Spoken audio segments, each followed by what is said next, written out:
What's going on, guys? It's the Bigs Podcast, episode number 147. And today we're going to break down the week that was in week number 16.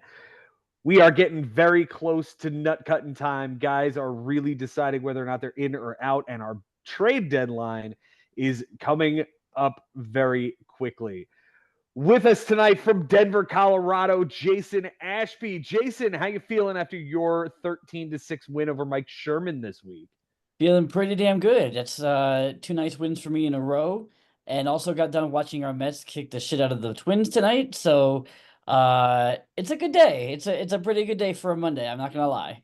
It's a pretty good Monday. Benjamin Nisman from right down that hallway, still quarantined from the COVID symptoms. He is a three-time champion and our commissioner. Benji, how you feeling after this week, my friend? We're going to talk about your matchup first here. Yeah, you can tell from the stupid look on my face. I got a grin going from ear to ear right now from that win. And this was another wacky week. All you guys just finished your rematch against your week one opponents. Maybe you're 2-0, maybe you're 0-2, maybe you're 1-0-1, maybe you're 1-1. It was just crazy. And there was just a lot of upsets this time. Not a ton of comebacks really to speak of, but it was still a pretty amazing week, and we got a lot to get into. So without further ado, please, Joe, lead us on, my man. Let's get going, boys. We got 6 weeks left until we know who the 6 will be this year. We're going to kick this thing off with my co-host, Ben Nisman, taking on Jimmy Dunlap, and you go to a 10-10 tie, sir. 10-10 tie against a former champion. You got to be happy with that, as that was the score going into Sunday. Nothing changes on Sunday, and it remains 10-10. Close categories this week. You win by the run, 2 errors, 2 wins, and 2 saves. Jimmy wins by 8 ticks on the average and the 1 relief appearance that gave him the tying of the record for most relief appearances in a 7-day matchup with 28. They tied in triples. Benji, on your bench this week, you go 10 for 41. Yikes. All right. So 247? It's 244.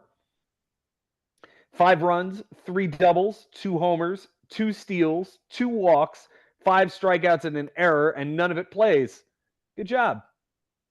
Yeah, thanks. I mean, you might say that, but look, when you get average that close, but you're not able to pull it out. I mean, I was 10 at bats behind him, 4 hits behind him. If you could just switch one guy with a different guy or just not play Will Smith the entire week, basically, I'm in better shape, man. So yeah, when you bat 214, you still wind up with a tie. You should feel pretty good.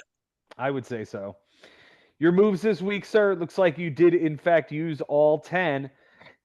First, you dropped Carson Fulmer for John Schreiber, who gave you a clean relief appearance, and Dylan Lee, who gave you a clean relief appearance. You dropped Dylan Lee for Tim Hill, who had a bad relief appearance against the Mets. Let's go. You dropped Tim Hill for Eloy Jimenez, 1 for 4 with 2 strikeouts. You dropped Eloy for AEW's worst commentator, Kevin Kelly, who gave you a clean 1-out relief appearance. Dropped Alex Faedo for the savior of the week, Jorge Soler, 3 for 3, 4 runs, a homer, 3 RBIs, 2 walks. Great upgrade over Eloy Jimenez. The guy was hot for the second half of the week for you and really pulled out this tie for you here. You dropped Kyle Freeland for Eric Miller, who gave you a clean relief appearance. And finally on Sunday, dropped James Paxton, Kevin Kelly, and Eric Miller for Jake Diekman, who had a bad relief appearance. Connor Wong, 1 for 4 with a solo home run, and Angel Zerpa, an inning and a third in a clean relief appearance. Your MVP this week, who is it, buddy? You know, you want to say Soto, but I feel like Soler just from the clutchness. I mean, it's hard to bet again. I mean, I don't know. Which one is it? We're giving it to Soler. It was a midweek pickup, but he absolutely did go bananas for you. 600 with a 667 on base, 7 runs, 3 doubles, a homer, 4 RBIs, 3 walks, and 3 strikeouts. Hell of a pickup midweek. The least valuable hitter, who is it? It's either Will Smith, Nimmo, oh my God, CJ Abrams. They Mhm. were just all dreadful. Abrams gave you 3 steals, so it's not going to be him. I actually point to Nolan Arenado as well with his homer and 3 RBIs, but a 118 batting average. Nimmo was bad. He had 4 walks and 8 strikeouts with an 083 batting average and a 214 on 083. base. Yeah, Yep. 083 sticks out from Nimmo and 087 from Abrams. And the steals didn't mean book gifts. So I needed the hits. I needed them to come Mhm. through with something. I basically didn't really need to play these guys. CJ Abrams, 3 runs. Yeah, I needed every one of those. Nimmo, 3 runs, needed every one of those. Like, every one of these guys contributed in some way offensively to get Mhm. me a reasonable amount of stats on the offensive side because we know on the pitching side there weren't too many Cy Youngs, Hajo. No, it's just Jack Flaherty, 6 innings with his 6 strikeouts, nothing earned in an 083, but you did throw to a 607 ERA and a 143 whip. James MacArthur is our candidate for the Cy Yuck. A loss over 3 innings, 2 bombs, a walk, 2 strikeouts, a 24, and a 333 across 3 relief appearances. But Tim Hill was bad. Diekman was bad. Freeland wasn't great.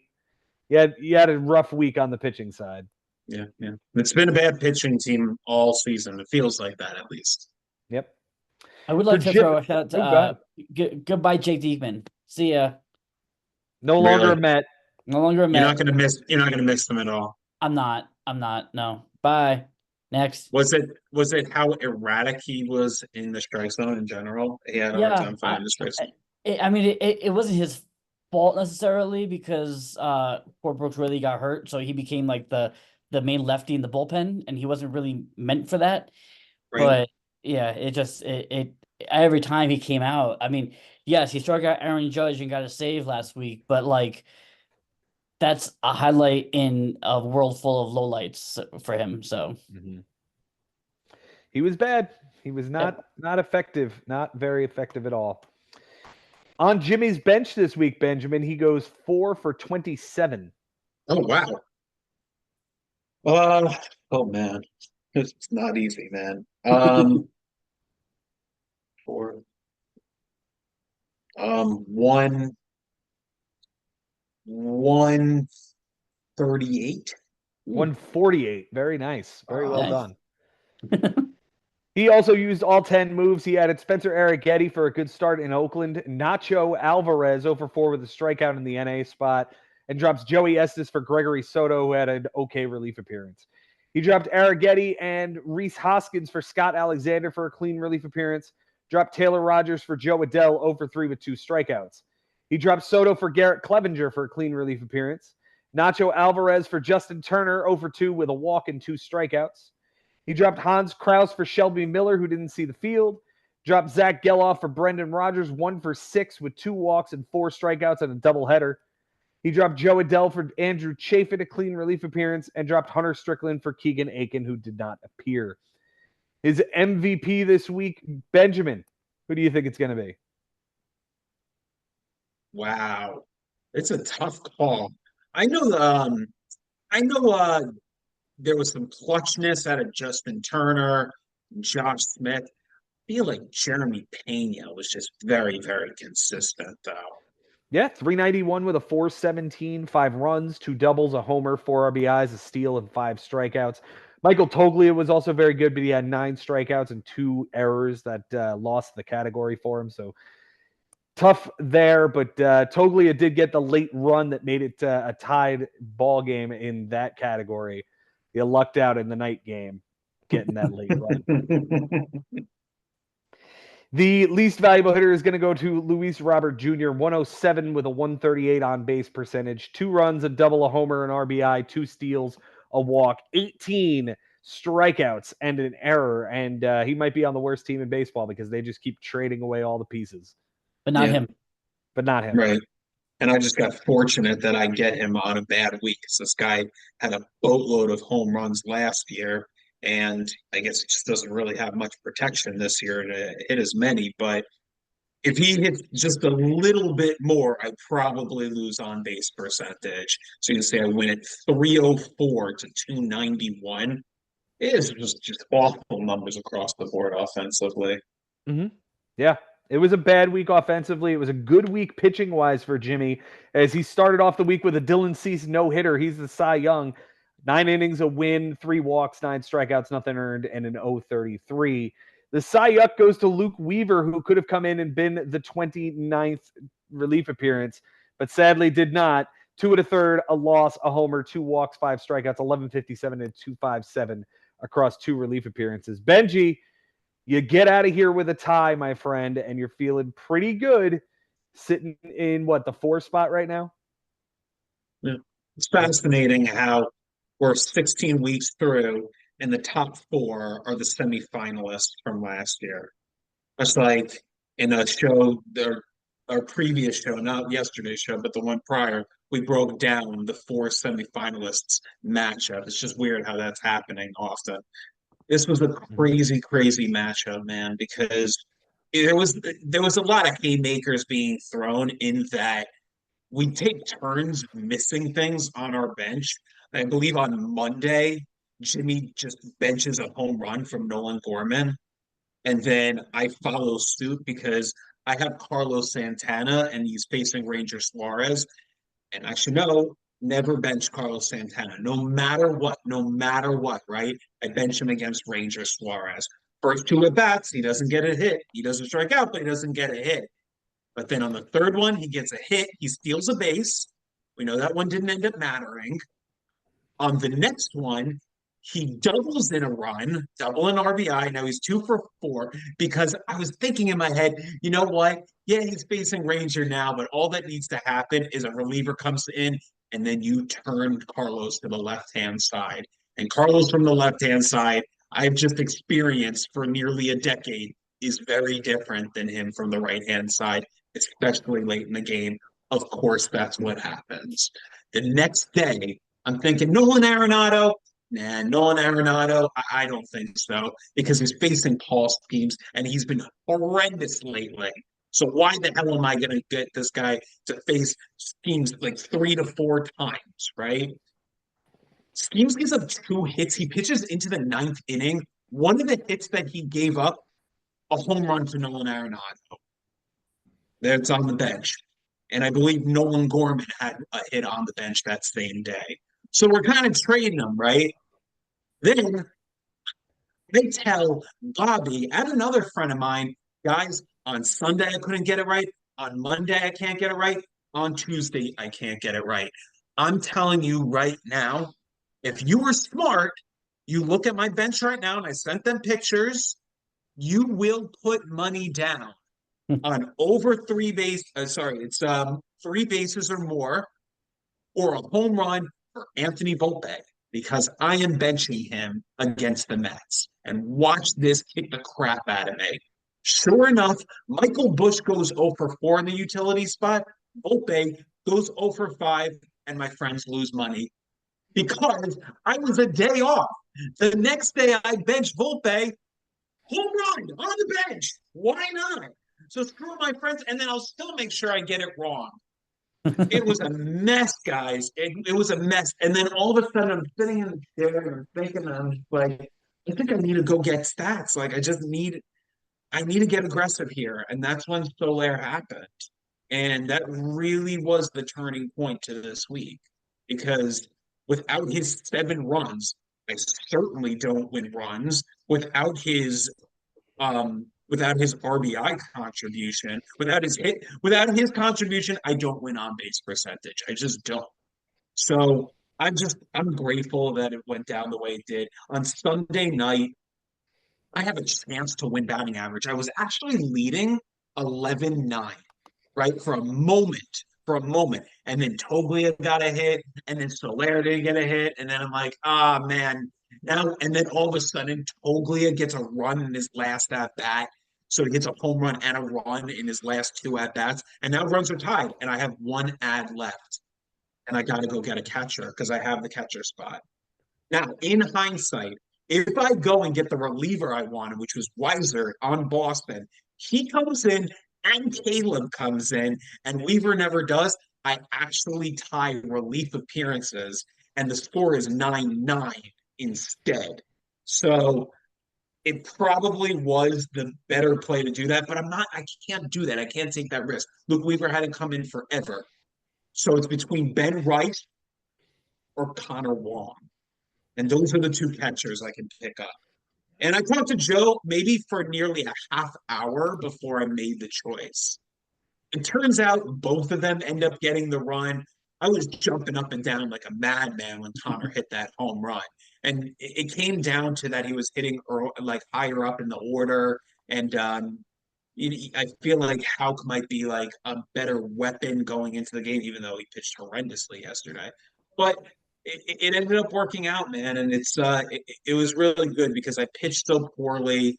27 relief appearances and still losing the category is annoying, but Jimmy was really goal oriented on getting that category, like hell or high water. He was getting it, and then at a certain point, I was just like, "You got it, you win, like you take that one." But to get out of this, guys, 214 batting average, a 607 ERA, a 143 whip. I don't win innings pitched. I don't win strikeouts. I don't win wins, but I don't lose the week. That's kind of an incredible thing about the bigs in general, like the fantasy baseball store, but specifically the bigs. So everything was so damn close. Had nothing to write home about on pitching again, man. And Jimmy, although it was, he might feel like it was kind of important to get a win on somebody that he's chasing. It's not a loss. He's still, what, 10 under 500. And it's in front of him here in the last 6 weeks. He's got to go over 500 in those. He's got to go 4-2 at worst, but it's definitely gettable. So I tip my cap to this guy because we made sure that we spoke before the week started, and he's really, really passionate about what's going on. I mentioned that he said this is the hardest he's ever worked, and he proved it, man. Like I needed to do literally everything, including a Sunday night final ad, get me a category. Thank God it worked. This was a very fortunate week when the Santana thing doesn't end up screwing me, the Arenado thing doesn't end up screwing me, the Volpe thing doesn't end up screwing me, the Soler move makes up for all of it. I'm grateful talking to you guys today. Now, how are you feeling about your playoff chances sitting where you are in fourth place with these guys nipping at your heels, not very far back? I'll say that I'm not excited. Like I'm not feeling like I got this thing. I'm more nervous than that. But where I will say that I'm not like really stressing out too much is that I do have Mike Sherman on the schedule. I do have Adam Lowenstein on the schedule. I do have Costas Bragas on the schedule. Those are 3 out of 6. They are typically not very aggressive in making ads. So at least I got that for me. And then maybe somehow I can win one of those other 3 against Jay or Bobby or Cody, maybe. So that's the schedule for me, not in that order, but that's just kind of how I'm thinking of like those are the 3 that I kind of have to worry about more. And then the 3 that's like I still got to play my game normally, but it's a different type of strategy. Jimmy seems to be the team that is making this second half push, however, and I do want to, if we have it, pull up his schedule here for the final Yeah, 6 for weeks. sure. Absolutely. Because this is one of those teams that has gotten hot at the right time, despite losing the big pieces that were on his team in the preseason. So, what has he got in the final 6 for us, Benny? He starts with Ari here, then it's Joe Schubert, Cody, Adam, Jay, Mike Sherman. He's got Ari and Mike Sherman as the bookends of it. Yeah, it's a mixed bag, really mixed bag. Jason, do you think he can go 3-3 and make the playoffs? I definitely think he can go 3-3 here. The playoffs is gonna kind of depend upon also what's happening in front of him. But like you said, he's making this push all of a sudden, and I mean, I think 2 or 3 weeks ago he was in like 13th place. So yeah. he is making a surge up the standings, and yeah, I like it was probably any other manager you probably go, okay, like this is gonna fizzle out. But it's Jimmy. We know that he's one of the savviest managers in this league. So this is something real. Mm-hmm. Yeah. He's won 3 of his 4 last decisions before this tie. It's weird, like 3 out of 4 he's won, but he's lost 4 prior to that. So he's been just trying to make up the ground. He's got to get to Mhm. 500 first. Ari is the perfect scenario. Mhm. It's just that Ari is still hitting the ball pretty darn hard. We're not on that matchup yet, though. I'm guessing, right? We're moving somewhere Nope, we else. are gonna dive into Jason's matchup with Mike Sherman here right now as Jason takes down a 13-6 victory. It was 14-5 going in. We only see that walks by a pitcher. Looks like Mike had a 6 walk advantage and ended up giving that up. Jason, you had the strikeouts advantage by 9, and Mike Sherman went and got that on Sunday. Errors were also tied, and it looks like you took that one too, buddy. Yeah. So here I was on Sunday morning going, okay, triples were tied and errors were tied. And I'm going, which is more, what am I more likely to get, a triple or an error? An error. I feel like an error is probably more likely to get than a triple. So I'm benching everybody who is not a DH. So I start Salvador Perez. I start Christopher Morel because they're DHing. Morel gets traded in the middle of the game, so that worked. I bench James Wood because he is not a DH. He hits the triple. I start Tyler O'Neill, who is not a DH, but I'm thinking he's playing in Fenway. He's going against I forget who who started Rodon. Rodon. Yeah, it was Rodon. Rodon. Yeah, so I'm thinking, okay, he mashes lefties in Fenway. Maybe there's a triple there. No, he goes ahead and commits a bubbling error in right field. Yeah, so that happened. What Wow. an ugly, ugly Sunday. Yeah, Ugly Wow. Sunday. yeah. Close categories It this was like week. whatever could go wrong went wrong on Sunday. Yeah. Yeah, I mean, because we're talking about one of the 2 weirdest categories, right? Mm-hmm. And you talk about, we always say like, oh, triples, errors, those are the 2 categories that Jimmy hates, right? Because they're kind of out of nowhere. They're just kind of like, I mean, they're basically like the jackpot, right? More so the triple, right? But Yeah. an error just comes out of nowhere. But at least you can kind of strategize around avoiding errors, and somehow with your plan to do it, you you had to go all the way with it, though, It Jason. all backfired. I was even like, I even put David Hamilton in the lineup, who wasn't even starting, thinking maybe he'll come out and pinch hit triple. Like I was literally grasping at straws Yeah. just to get something, and it all went wrong. Yeah. Close categories this week, Jason. You won by the double, the steal. 3 walks, 7 ticks on the batting average, an inning pitched, a win, and 4 relief appearances. Sherman wins by the error and 3 losses. You guys tied in triples and walks by a pitcher. For Jason on his bench this week, Benjamin, it is a 2 for 15. 2 for 15, great. 136. 133. Very well done. Very well done. Right there. With a run, a triple, and the 8 strikeouts, of course, we know the triple would have played. Yeah. Looks like you moved. Looks like you used all 10 moves this week, my friend, and you started off with Tyler Locklear, 1 for 4 with 2 strikeouts, but stayed in the NA spot. This is the new first baseman of the Seattle Mariners, is it not? Yeah, he is. Although now it's probably Justin Turner. So I don't know what they're gonna do with this kid, but he keeps getting these cups of coffees with them, and he hasn't really done well. So I'm kind of over him. Okay. Well, you added CNL Perez for a bad relief appearance and Jordan Montgomery for a good start in Kansas City. You dropped CNL Perez, who did he get a save? He did. And Shelby Miller, who got a save? He did. That's terrific. Streaming shit. Jeez. I mean, ultimately, it didn't matter, but it was just it was like a kick in the nuts. Yeah. You picked up Roansy Contreras for a clean relief appearance. Dropped Gio Urshela for Luis Garcia, the relief pitcher, who got a save and a relief appearance. Very nice. And now that Estevez is gone, he's the guy. As long as he stays put in Anaheim, he's the guy there. So whatever that's worth. Okay, you've got somebody. Yeah. You dropped Tyler Locklear for Chris Bryant, 1 for 4 with a run, a double, and 3 strikeouts. Dropped Roansy Contreras for Justin Lawrence, who lost the game for you. You But he didn't dropped give up a run. Lawrence.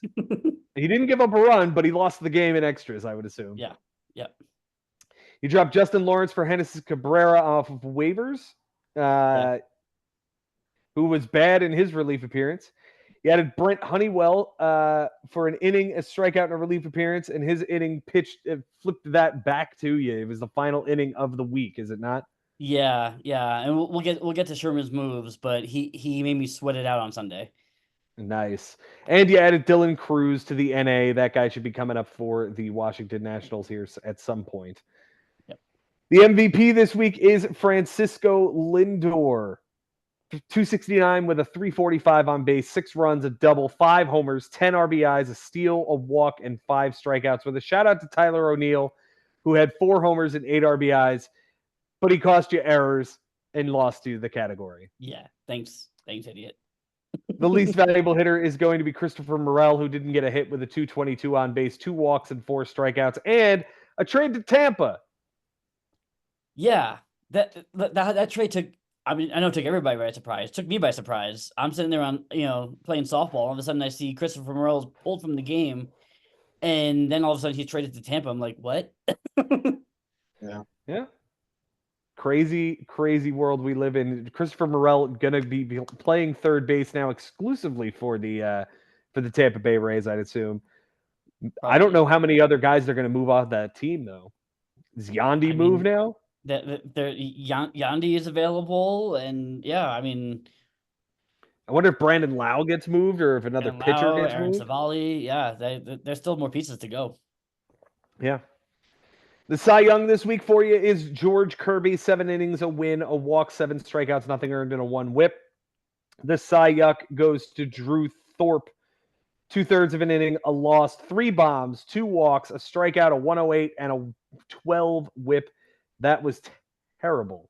Yeah, terrible. That was a start. That was a start.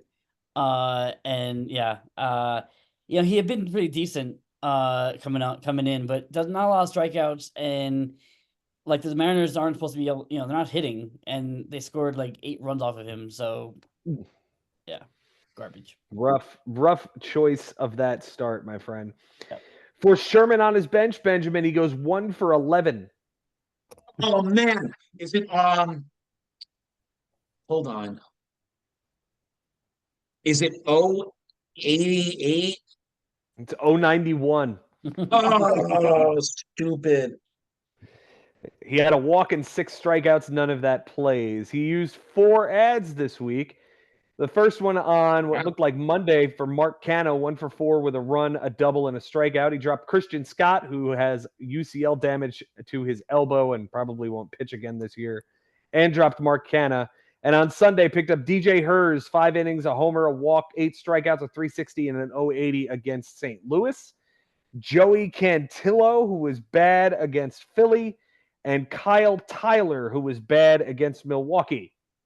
Yeah, these were the guys that made you sweat. That's what he did on Sunday to like throw me through a loop, because all of a sudden here he is picking up 3 garbage starters just to try and get innings, and I'm throwing Drew Thorpe, who I did not expect to only go 2/3 of an inning.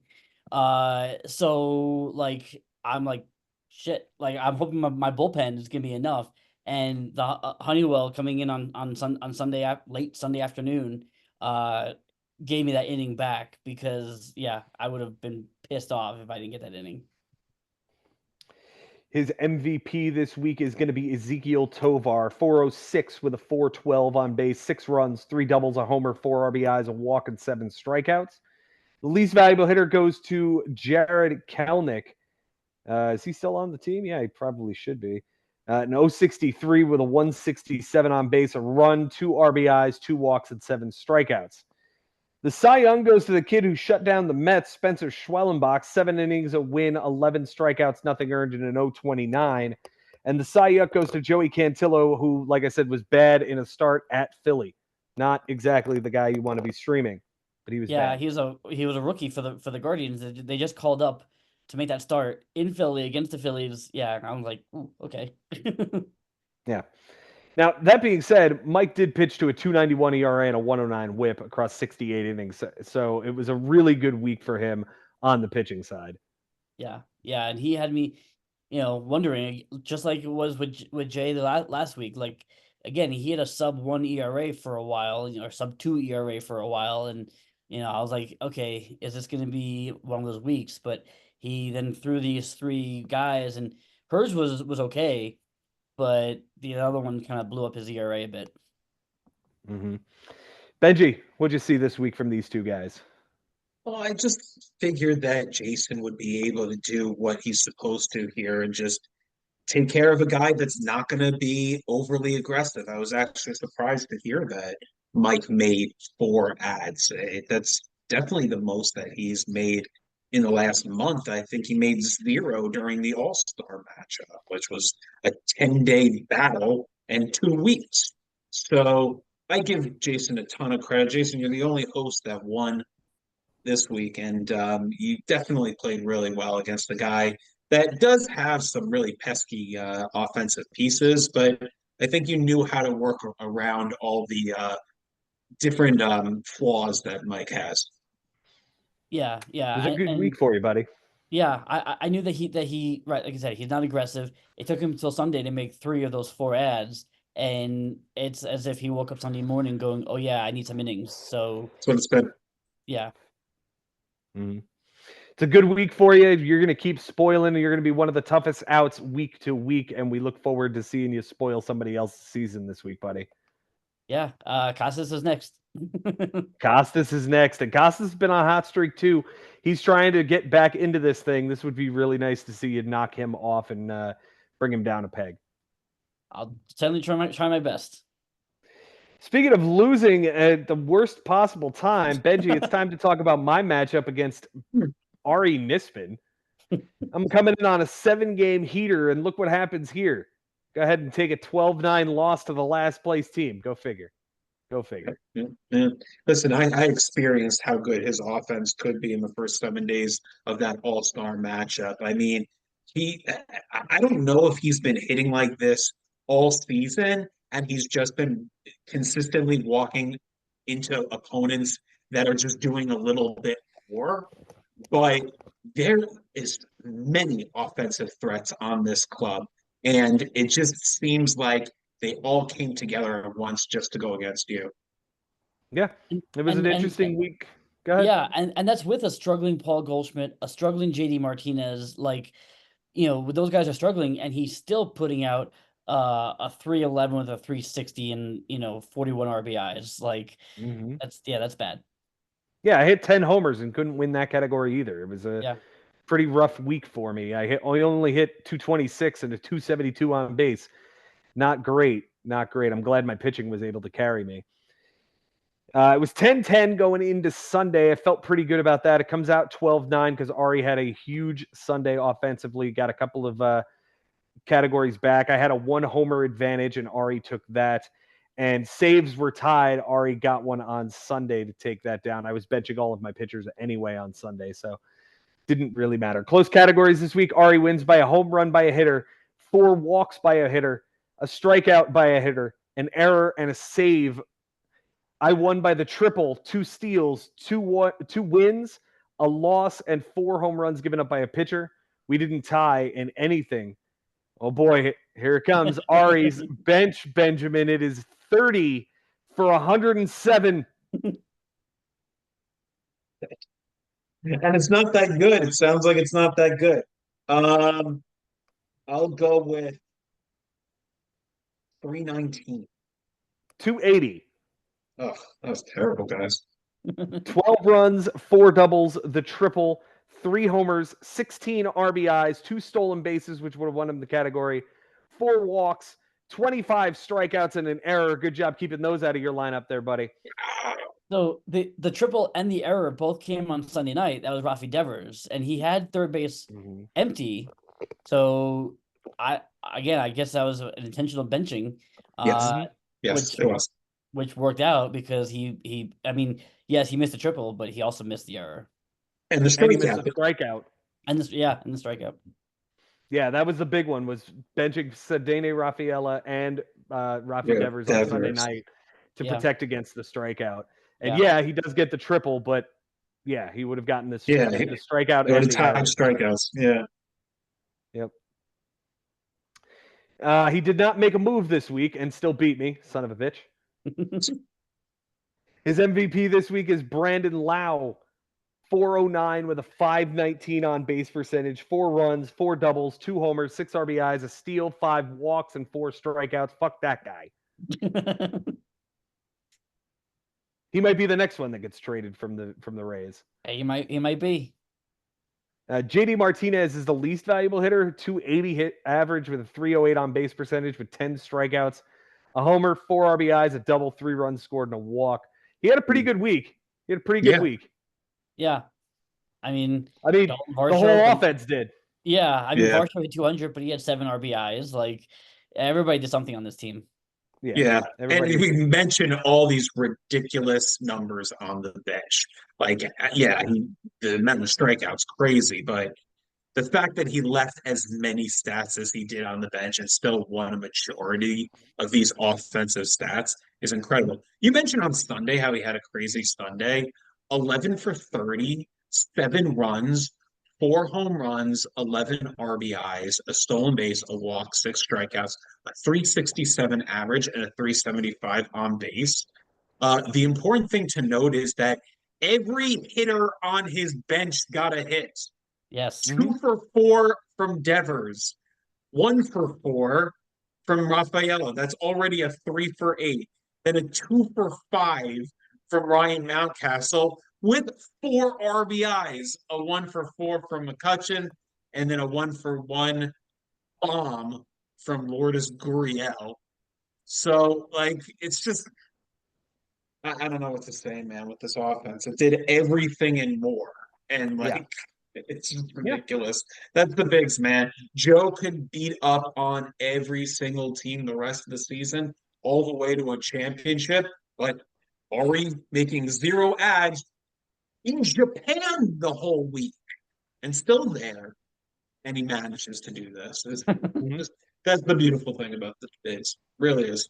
And by the way, he just got Stanton back, although he hasn't activated him yet, but he has Stanton back now too.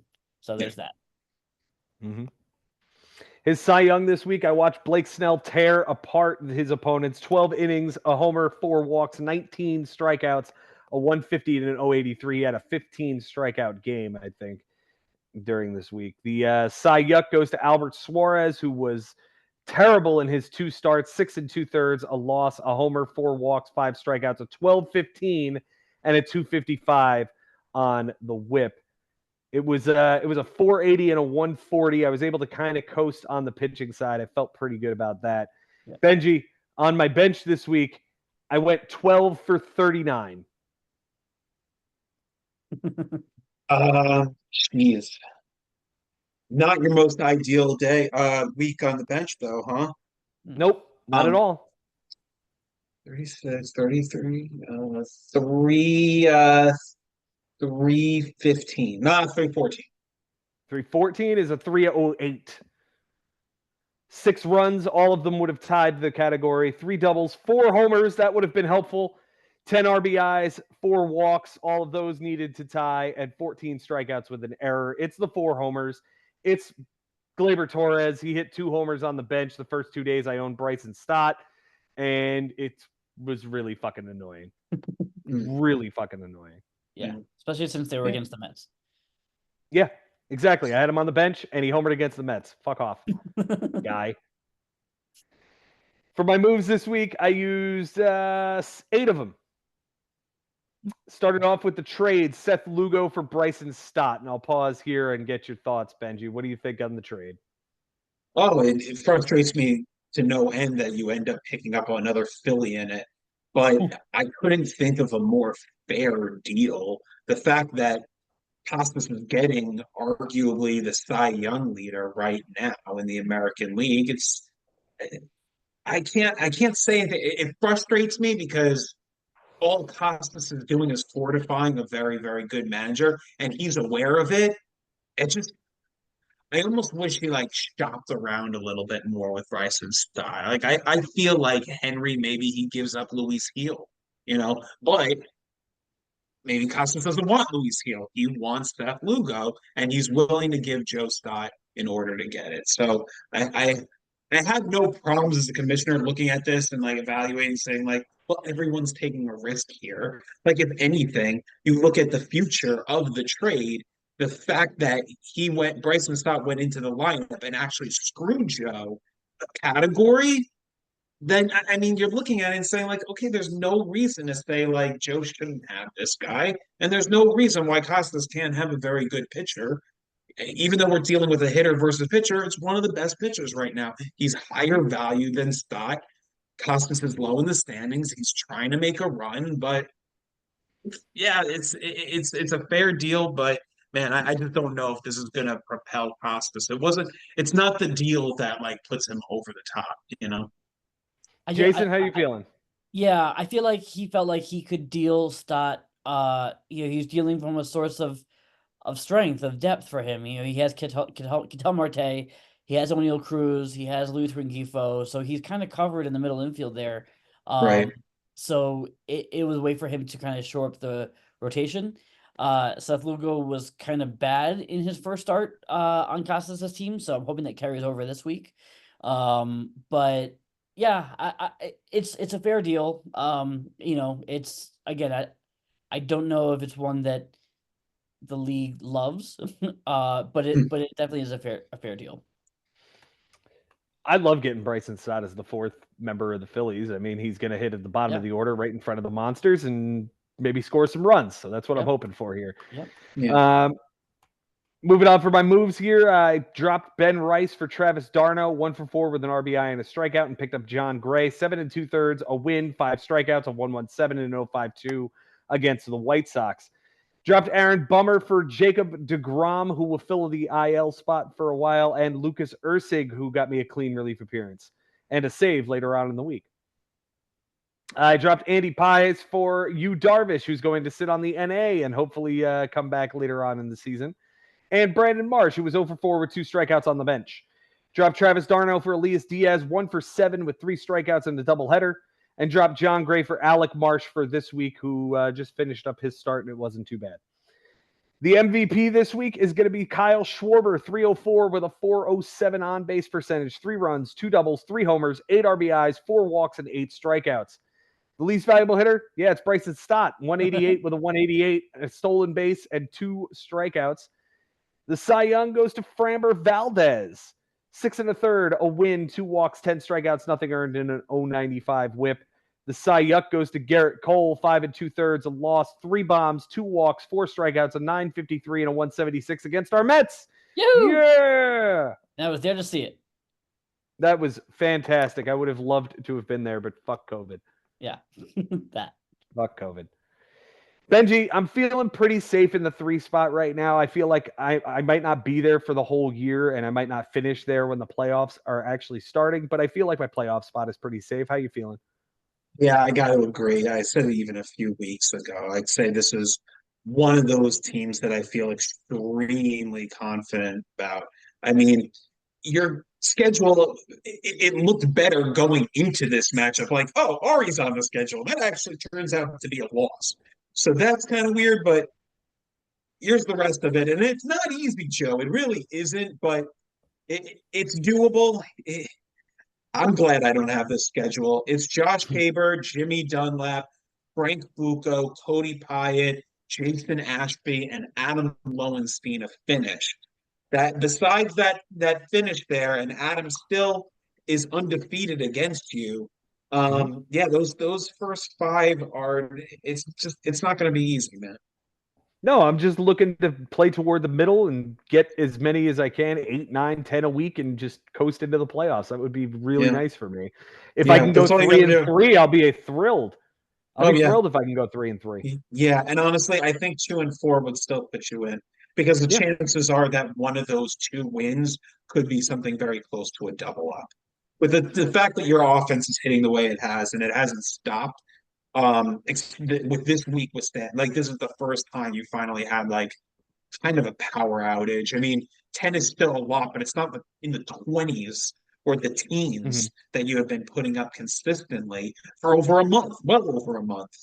So yeah, I gotta say that this is a lot for one of the 6 spots. Jason, are you with him and myself? Am I in? I think you're in. I think you're in. Whether it's, the top 3, we'll see, but top 6 for sure. Thanks, man. I appreciate that. Let's move on to the man that is probably going to clinch up the number 1 seed this year.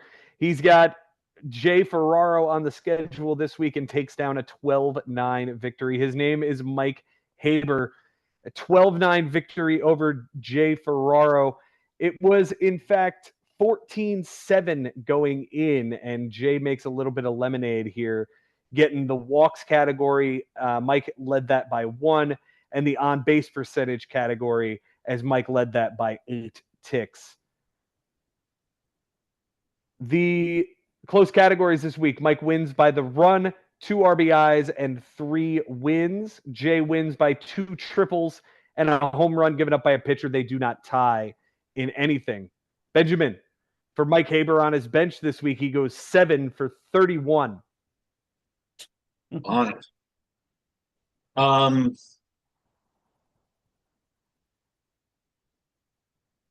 7 for 31, you said? That is correct. All right. I got 234. 226. You're in the ballpark. Oh, man. I was going to go into the 220s. Yeah. A run, a double, a homer, 3 RBIs, 2 stolen bases, and 4 strikeouts. The 3 RBIs is the only thing that play would have had to be perfect to win that category. He used 6 ads this week. He dropped Ozzy Albies. Rest in peace the rest of that guy's season, because it sounds like he broke his wrist and he's going to miss about 8 weeks. Math says that there's 6 weeks left in the regular season. Yeah, and we might see him in the postseason if they make it in, but otherwise he's done. Yep. Benji, you'll be happy to know he picked up Jeff McNeil 1 for 3 with a 3-run homer and then a 2-run homer the next day. Yeah, I kept thanking him. I kept thanking Mike Haber for picking up Jeff McNeil as Yeah. against the Yankees. No doubt. And there's no way he was doing that if I picked him up. Yeah, right. Andre Palante gets dropped for Alex Cobb on the IL. Porter Hodge gets dropped for Connor Norby, 2 for 4 with a solo home run and a strikeout in the NA spot. Wah, wah. He drops Connor Norby for Mark Leiter Jr., who never showed up. He dropped Dednell Nunez for Calvin Fauché, who had a clean relief appearance on the bench. And he dropped Zach Littell for Matt McLean, who's on the IL. His MVP this week is, in fact, Jeff McNeil. 346 with a 357 on base, 6 runs, 4 doubles, 2 homers, 6 RBIs, a walk, and 3 strikeouts. Holy shit, what a week from Jeff McNeil. Finally. Yeah. The least valuable hitter goes to Jonah Heim, a 130 with a 167 on base, 3 RBIs, a walk, and 4 strikeouts. The Cy Young, well, that's Nate Eovaldi, 7 innings, a win, a homer, 10 strikeouts, a 2.57 and an 0.57. And the Cy Young goes to Zach Littell, who apparently turned in a great start after he was dropped. But for the week, 5 2/3, a loss, 3 homers, 2 walks, 6 strikeouts, a 794 and a 194. For Mr. Ferraro on his bench, Benjamin, he goes 4 for 17. Oh, come on, Jay. 243. 235. You're in the ballpark yet again. Yeah. You're being 4 nice. runs. You are in the ballpark. It's not like you're way off. He had 4 runs, a double, a steal, 2 walks. The 4 runs would have played, obviously, as he lost that category by 1. Looks like he used all 10 ads this week, starting off adding Jared Koenig for a clean relief appearance, dropping Jacob Wilson for Victor Robles, 2 for 4 with a strikeout and an error. He drops Masataka Yoshida for Julian Merriweather, who had a clean relief appearance.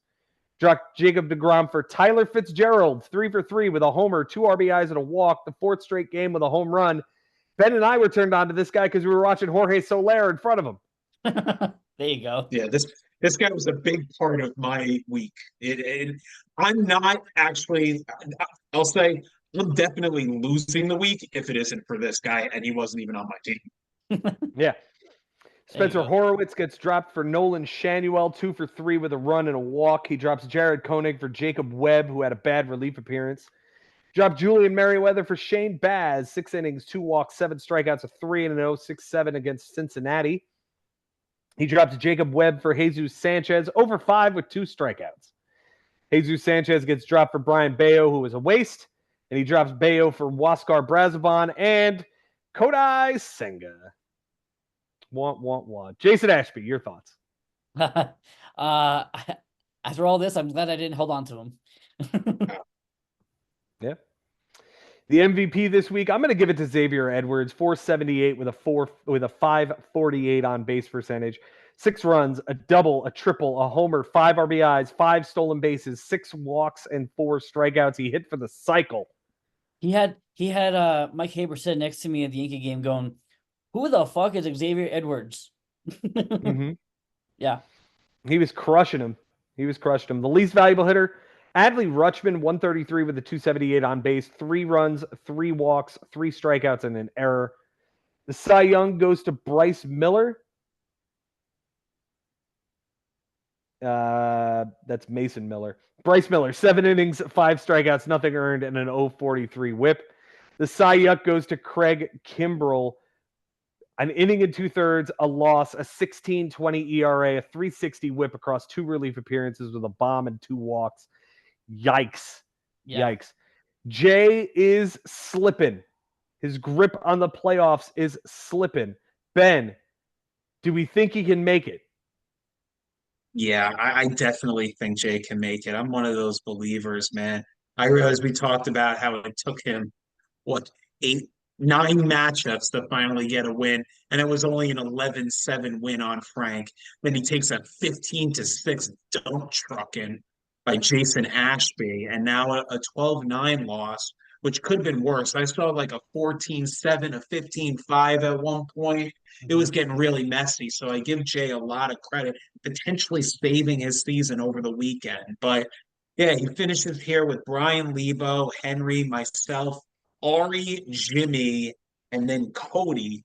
Besides Ari, those are tough outs here. I have yet to understand what Henry Collins' offense is, as well as Jimmy Dunlap. So those will be interesting because I don't know what Jay Ferraro's team is anymore. You look at the Jay Ferraro's team in week 1 versus now after facing his week 1 opponent, it's completely different. And I don't know in 5 weeks when Jay is thinking, I need every single stat, what it's going to look like. Anyone on his team not named Rushman and Jose Ramirez can be dropped on the offensive side, obviously. But man, like it's crazy how the team went in such a different direction in the last couple of months because he's not getting relief appearances really anymore. He traded a couple of closers to Henry. Now he's not winning saves consistently at all. As of right now, against opponents, Jay is 8-6 with 2 ties in saves. He's 7-9 in relief appearances. I mean, these are very, very strange numbers to me based on the approach and the strategy that Jay takes typically. So I don't know, man. We know that Mike Haber's spot is spoken for. I believe that Jay will be able to wiggle his way into the playoffs. And the reason why is because I think that Jay is now playing this game day to day. He's not thinking a week ahead or 2 weeks ahead. That's why DeGrom isn't on the team anymore. That's why he's done stashing guys, filling up extra spots in the IL. He knows it's crunch time now, and every day matters. And there are a couple of guys that can do it like this guy, but he is one of the best, picking a guy day to day, streaming a hitter, which guy he thinks will get the double or a home run or a couple of walks, whatever he might need. When he picks up a pitcher, that's a guy that's going to go 6 innings for him and get a no decision or go even deeper in the ball game and get him a bunch of strikeouts. It's Jay Ferraro that can do this. So I'm not counting him out. I said a few weeks ago he's one of my guys that I'm picking to stay in, and I believe he will. Jay Ferraro is in for Ben Nisman. Jason, how are you feeling about Jay Ferraro's chances here in the final six? Yeah, again, I think it'll be come down to the manager. Looking at this team right now, the lineup doesn't scare me that much. It's Jose Ramirez and friends, for the most Rushman. part. Yeah, but like Rushman's been slipping. Suzuki has been okay, but like Victor Robles is his starting left fielder. Like, okay. Yeah. So the offense doesn't really scare me that much. The pitching is good. Amazing. Yeah, I mean it's Paul Skeens and Justin Steele and Imanaga. And Uh, Ranger Suarez. and yeah, who's now on the IL. So that's untimely. So yeah, but I think it's Jay Ferraro, and I think he has what it takes. Like you said, he knows the guys to pick up, even if it's for a day. So yeah, I could see him making the six. You could see him making the six. That's interesting. We've got right now, as it stands, it's both the Habers, myself and Ben, Cody and Henry in. So if Jay is in for you guys, who's out? Ben, I'll start with you. Uh, that's a great question, Joe. Well, I guess I would say it's either me or Cody. Right now, Cody has a much more formidable team than I do, especially offensively. I just have more experience than he does in this being my 20th season in this league. So playing each other head to head, and I think a lot may be decided in this matchup. Mhm. But if I have to guess, I'll be the pessimist and say that I'm the one that's left out this year. Jason, what are you thinking? It's interesting because Cody and Henry, and this will be talked about in the next episode, but they went head to head this past week, and Henry kind of made a statement. It was a big win, and that's 3 losses in a row for Cody. So there's a bit of a slide here. I feel like he kind of needs to right the ship fast. He has Ari on the schedule. He has Adam on the schedule. So maybe Yeah. there's a shot there. Um, yeah. I feel like I'm big on Cody. I'm big on Cody, but I feel like if he doesn't turn it around fast, it could be him out. We will have to wait and see. We've got 6 weeks left. This is going to be absolutely insane. Gentlemen, it's time for managers of the week. Let us start with the number 3 manager of the week. And Jason, I'll start with you. He was my number one last week. I'm gonna go Josh Haber again. A triple up on Bobby Russo, and I think right stamping his spot in the top two. Right, I like so. I have to give credit to Josh. He seems to always, if it's not a Sunday comeback, it's a big ass whooping, and this was one of those weeks. So I have to give credit to Josh Haber. Josh Haber, number 3 for Jason. Ben Nisman, how do you got number 3 for us? I got his brother Mike Haber in number three. I think the way that he was able to just hold down Jay for 7 days, kind of let the league get away just a bit with those home runs being given up by the pitchers, but in general, really played a sound week against Jay. And honestly, probably locking him up for the number one spot. I'll go ahead and give Brian Lebo number 3 this week, putting the fire out that was Adam Lowenstein. He was starting to bubble up a little bit, and Brian put the smackdown 16-4 this week. We'll talk about it at the next episode. Jason, who you got at number 2? The guy you just mentioned. Or no, wait, is that who I have number two? No, number two I have Henry Collins. I just mentioned that head-to-head matchup between him and Cody, and again, I think he made a statement here, and he didn't use a ton of ads. That's what he does, but the ads that he made worked, and if that keeps happening, like I could see him making the dance. So, yeah, I have to give credit to Henry for also keeping Cody down and giving him that third straight loss. Yeah, great win for Cody. Also got him at number 2. Or I'm sorry for Henry. Great win over Cody. I've got him at number 2. Benny, who do you got at number 2, my friend? Yeah, I actually also have Henry at number two, and we'll dig into this matchup quite a bit tomorrow. But just to give you an idea of how it all started, and then I'll get into it a little bit deeper right now, and then we'll go very much into it tomorrow. But his Monday goes as such. 18 for 31, 13 runs, 4 doubles, 2 triples, 3 home runs, 8 RBIs, 2 stolen bases, 3 walks, 5 strikeouts, no errors, a 581 average, a 639 on base percentage, a partridge and a pear tree. And if I told you the names that actually did it in this day, you'd be like, who, what, and why? Because it's a bunch of scrubs and Bobby Witt Jr. I'm sorry, Henry. It's just true. This is just amazing that he picked this group on this given week. Cody batted 304 this week and lost. He lost to a 308. Cody had a 381 on base percentage and lost to a 383 on base percentage. Henry had 4 triples and tied the category. He had 41 strikeouts and tied the category.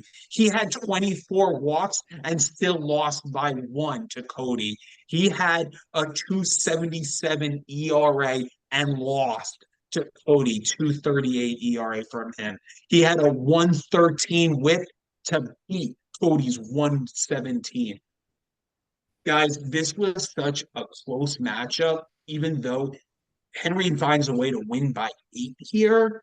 With all these close categories, Henry finds himself on a good majority of the close ones. Yeah, we mentioned walks and strikeouts. He wasn't able to pull off. He loses doubles by 4, but this is huge to do this against this roster, this offensive roster that Cody is putting out. That Cody put up numbers like this and didn't win a lot of these offensive stats is actually huge for the rest of the league because maybe the cold spell is coming.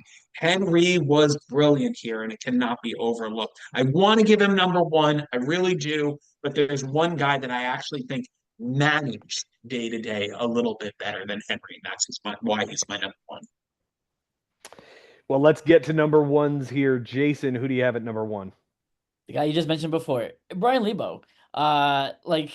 Just stomping Adam down, and it wasn't it wasn't a 12-8, it wasn't an 11-9, 16-4, and now all of a sudden he's in 12th place, and well, yeah, the playoffs is not really much of a shot. Now he's being respectable in 12th place. He's in the consolation bracket. I gotta give the guy a ton of credit. He grinds every single day. We talked about that. We know it. But now it's showing, and I had to give my hats off to Brian Lebo. Benji, you're nodding your head. Is this going to be your number 1 as well? No, it actually isn't. I feel bad I'm omitting Brian on this one. I just think that Adam pitching the way he did, he just dug himself into a hole, really, for me.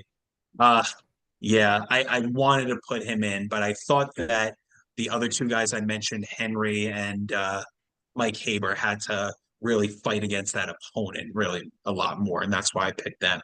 So I guess you can guess who my number 1 is then, but I'm just going to say it Josh?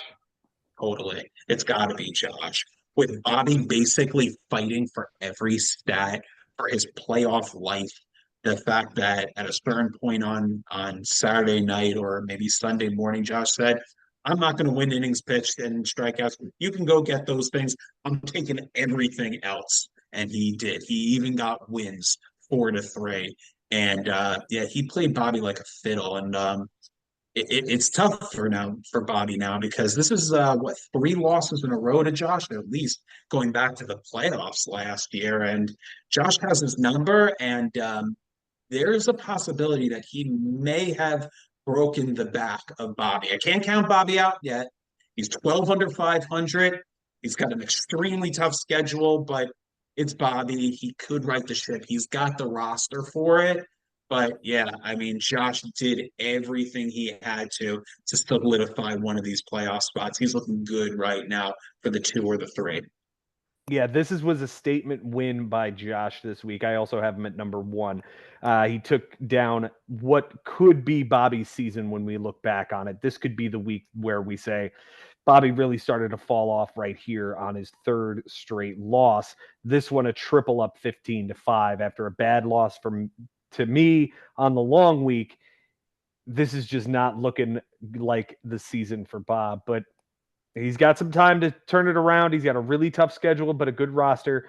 Let's hope for the best for him. But I think this might be the moment where we pointed to and say, this was the end of Bobby's season right here. Sorry. And by the way, don't look now, but Josh is only a game and a half out of first place. Like this is not set in stone that he's 2 or 3. He could overtake Mike. They have a matchup later on in the season. This is gonna be fun to watch the two Haber brothers slug it out. Yeah. Not to mention Joe. You definitely in Joe at the top once again. Yeah, I was gonna say if you're able to put a real stomping onto Josh, you can get yourself in that contention for the bye. So there's still a lot of stats that are very, very close to each other. There's a lot of teams that are bunched together. And the fact that 11th place is only 10 and a half stats out of the playoff spot, and that's Adam. I mean, that's 11th place right there. So there's still something that can happen in these last 6 weeks, or that crazy run. If a guy goes 6-0 in the last 6, that'll be something special. It'll be fun to see. Hard to believe based on the competition this year. Everyone can beat you. I can see Brian Lebo beating Jay Ferraro somehow, and that would be considered an upset. That's what we've been getting this year in the bids. Too many upsets, too many bad losses at the wrong time for some of these managers. It's going to be a real fight to the finish. There is a real hot race heating up. You got to be at 500 in order to play. Otherwise, you're not going to make it. Guys, thank you so much for being here with me. Jason Ashby, thanks for being here. Absolutely. Always a pleasure.